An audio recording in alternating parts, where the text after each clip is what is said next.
chop suey. Anong lutuin mo? Chop suey. Chop suey, anong sahog? Spring onion, ano to mo? Hindi, ano yan? Baguio beans. Baguio beans, carrot, tas Sayote. sayote, tapos Cabbage. cabbage. Tsaka ang sahog is giniling. Giniling ba sahog mo? Baboy. Okay. Ano lang ginisa mo? Ano yan? Sibuyas, tsaka bawang. Okay, sunod mo na ang giniling. Tapos, sabihin mo, sunod ko na ang giniling. Oh, lasa sabi- to ma. Oo. Yan.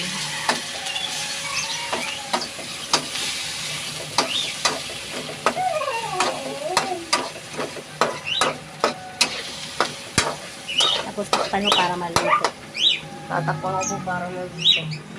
Ayan. Yan, marunong ka na magluto. Dahan-dahan lang. Para ano? Para maluto ang giniling. Para maluto ang giniling. Takpan mo ulit. 15 minutes. Okay. Ilalagay na po natin ng oyster sauce.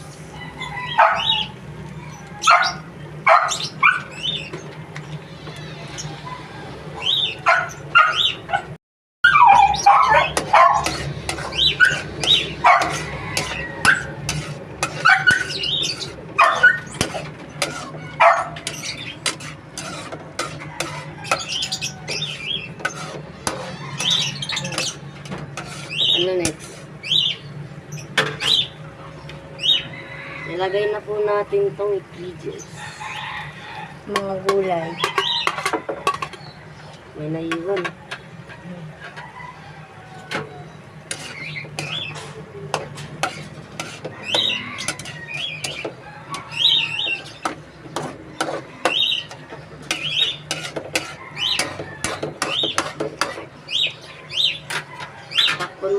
Takpan po natin para maluto. Okay. Takpan natin itong pamintang duro. Yan. Lahat ba ito?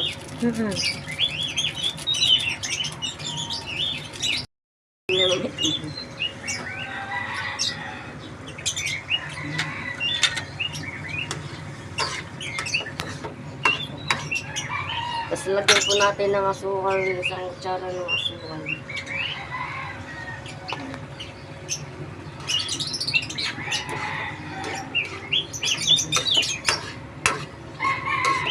Ano ulit?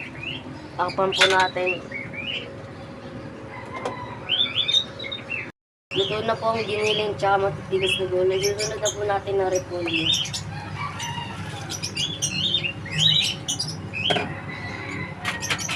Takpan mo muna. After 2 minutes, saka mo haluin. Okay. Ating chop suey na may giniling.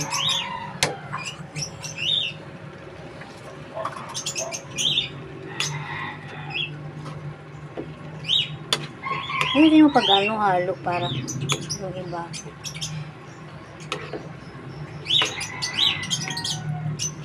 Okay. Bye-bye. Yun yung chop suey ni Franco. Sabihin mo, anong sabihin mo? Bye-bye. Marunong na ako magluto. Marunong magluto. Kayo hindi pa. Ito yung chop suey ni Franco. Niluto niya. Maaga kasi ang pasok niya ngayon. May exam sila kaya maaga siya nagluto. Ayan.